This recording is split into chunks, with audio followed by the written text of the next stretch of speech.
Hello everyone, welcome to my channel. I hope everyone is having a wonderful day. Before starting the video, please go ahead and hit the subscribe button and give this video a like up. Victor's got a lot on his corporate plate these days, even for him.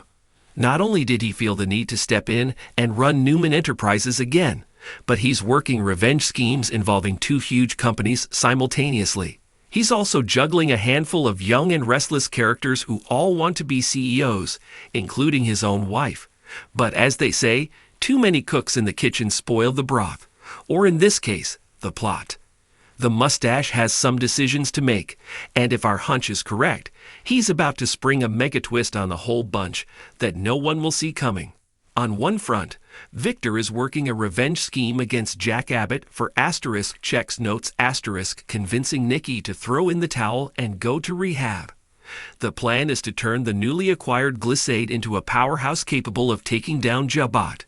Considering it was a startup, there's plenty of doubt to go around as to whether or not this is possible. Especially when the two co-CEOs are more focused on sabotaging each other than on building up the company.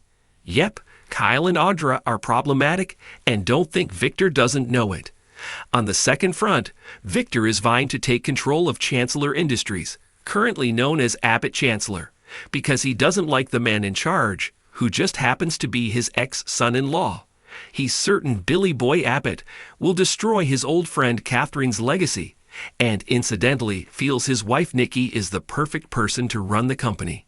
Complicating the issue is Lily, who struck a verbal deal with Victor to give him inside information to help bring down Billy in exchange for him reinstating her as CEO. Since Nikki and Lily can't both be CEO, and Victor's unlikely to make them co-CEOs because he likes to keep things in the family, he's got a problem. For most of us, dealing with an extra CEO we'd made a huge promise to, as well as two battling co-CEOs, would be a daunting prospect. Not to mention the happy wife, happy life situation to consider here as well. But not Victor Newman. As young and restless viewers well know, the Black Knight is always 10 steps ahead of everyone else, and has surely already figured out how to solve all of his issues in one fell swoop. Presently, young and restless fans are doing a lot of speculating that Lily made a huge miscalculation in handing over valuable inside scoop to the mustache without getting a guarantee that she'd be reinstated as CEO of Chancellor in writing. Everyone who has heard about the deal she made has dished out dire warnings about trusting Victor. After all, even though she's Neil's daughter, she's not family, and Victor's hardly about to renege on a promise he made to Nikki. Lily seems destined to end up with egg on her face in this scenario. However, there is a way that Victor can follow through on his pledge to Lily, in a roundabout way, whilst killing two other problematic birds with that one stone.